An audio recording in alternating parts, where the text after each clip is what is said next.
Hello everyone, welcome to Screen Scream. I'm Viola. In today's episode, I'm going to introduce movies that I actually watched myself. And once again, in newly released section, I'm going to talk about two movies that are not from Hollywood. So without further ado, let's listen to the introduction of the first new movie we're going to talk about today. Beautiful Minds. Two men with vastly different life stories and personalities embark on a hearse heading south of France. During their journey, they realize that however unlikely, they're not so different in the end. Un disabile, arrivo. Cosa fai nella vita? La gente rabbrividisce quando lo dico. The first new movie we're going to talk about today is a French movie, Beautiful Minds. When it was released in France, it ranked number 1 at the box office. The story is based on the friendship between the only handicapped philosopher in the history and the director. This is the very first time that the real-life experience is presented on the big screen. The movie was also written, directed, and acted by them both. The two protagonists are a mortician and a delivery service staff with cerebral palsy. It seems impossible for their lives to cross, but after a car accident, Louis, the mortician, hit Igor on his bicycle. They bump into each other because of this accident, and they accidentally embark on an adventure journey on Louis' hearse, taking a body to south of France. In the beginning of the movie, Louis is a pretty cold person,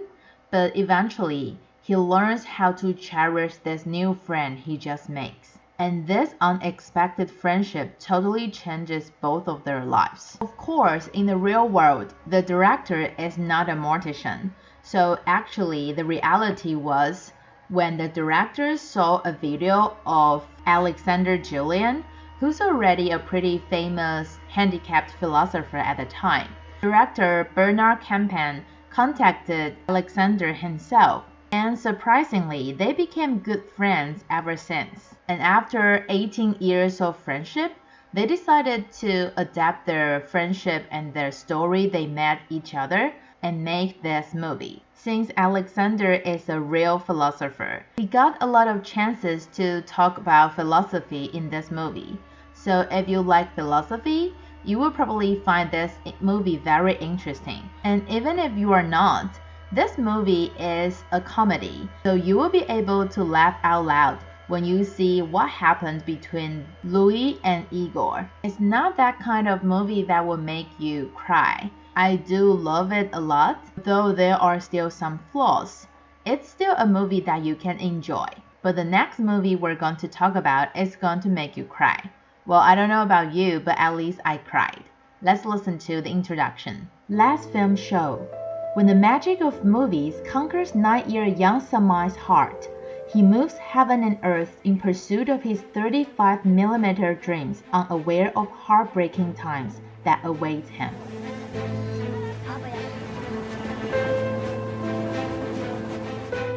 The second new movie we're going to talk about today is an Indian movie, but it's not the kind of Indian movie that you usually see with dancing and singing.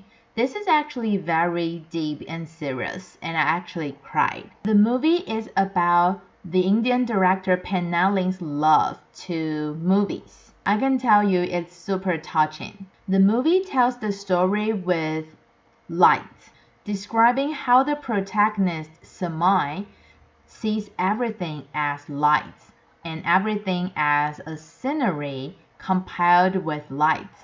The Indian boy Samai usually plays around next to the train tracks, but even though caste is not an important issue in India anymore, his serious father still thinks that there are certain things they can do. Until one day his father finally takes the whole family to watch a religious movie, and Samai loves the lights on the big screen ever since. He would steal money, skip classes, just to watch movies in the theater once again. He even makes friends with the projectionist. Later on, he uses the lunch his mom makes him to exchange the opportunity to watch movies with the projectionist and learns a lot of movie knowledge in the process. His admiration to movies inspires him to invite all of his friends to put together their own movie dreams. Every scene in the movie is very stunning,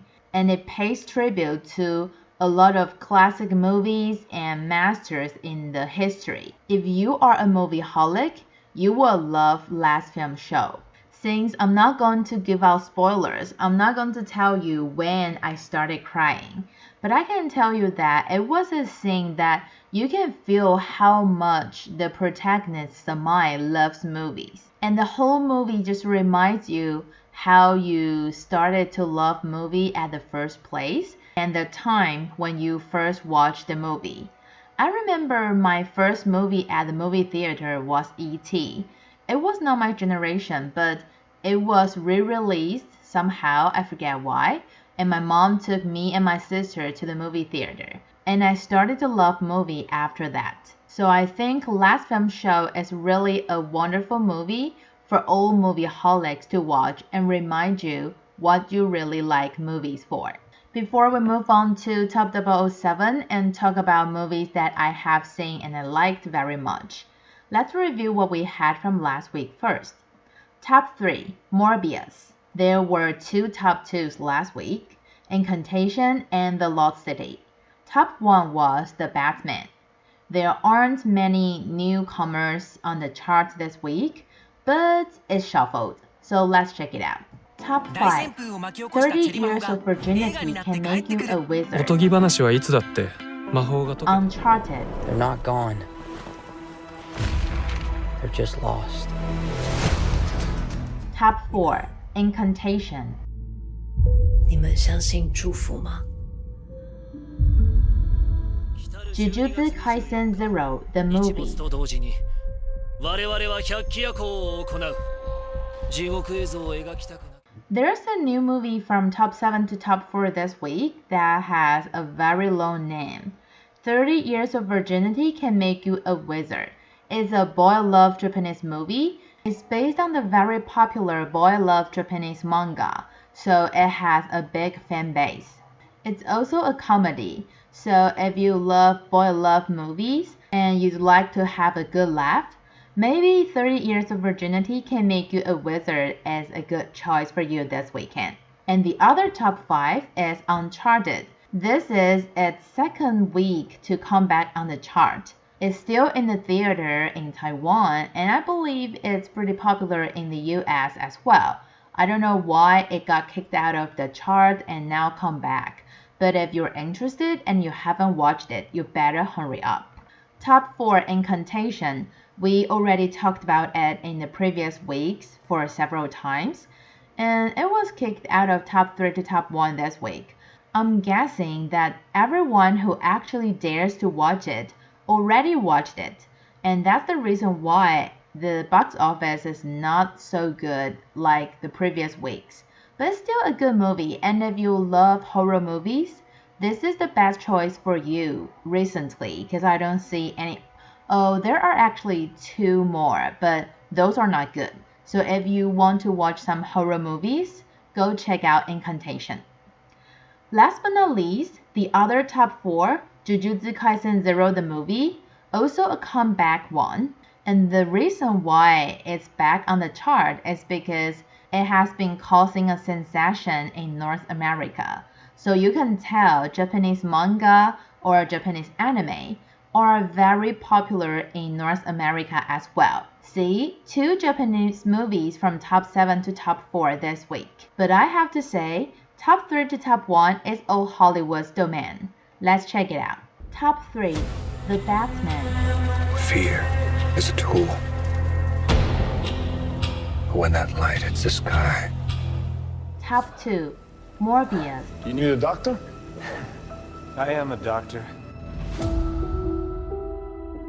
I should have died years ago. Top 1, The Lost City. Ladies and gentlemen, the world's sexiest cover model, Dash McMahon! You do know. Okay, there's some shuffle here, The Batman dropped from top 1 to top 3, but we've talked about it several weeks.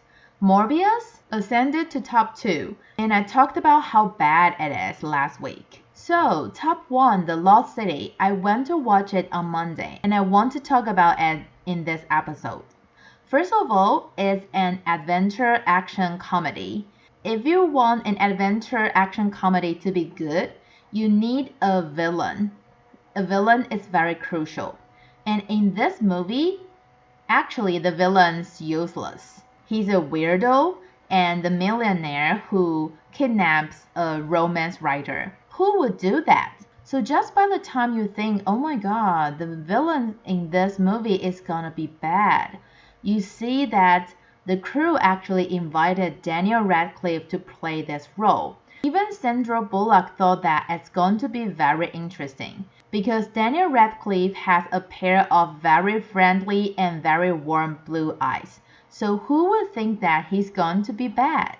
The crew even paid much attention on his style, including his costumes and his makeup and his hairstyle, making the villain look like someone walking out from a fashion magazine. On the other side, I think the key that The Lost City is actually funny is because Channing Tatum and Sandra Bullock, this new group of co-stars on the big screen, is super funny. Channing Tatum's character Alan is so different from the character written by the protagonist Loretta. The character Dash is very masculine and has this hero charisma, but Channing Tatum's character is a cover model, so totally different, and that's how it's very funny. Sandra Bullock personally thinks that Channing Tatum is very humble and he knows how to tease himself, makes fun of himself, and is not arrogant at all, so he's very suitable to play this genuine character Alan, just like playing himself. And last but not least, I want to mention that if you're someone who's debating whether to watch The Lost City for Brad Pitt, I highly recommend you to do it because I personally go watch The Lost City because of Brad Pitt. Trust me, his cameo, yes, even though it's just a cameo, is much longer than the one he did in Deadpool 2. And whatever he does in the movie is super handsome. So before we wait until Brad Pitt and Sandra Bullock release their latest film, Bullet Train, in July, you can go watch The Lost City and enjoy some handsome faces of Brad Pitt first. And that's all the time we have for today. Hope you like all the movies that I recommend because I've seen them already. If you like the show, please share it for us. And remember to tune in same time next week at Screen Scream. I'm Viola. See you next week.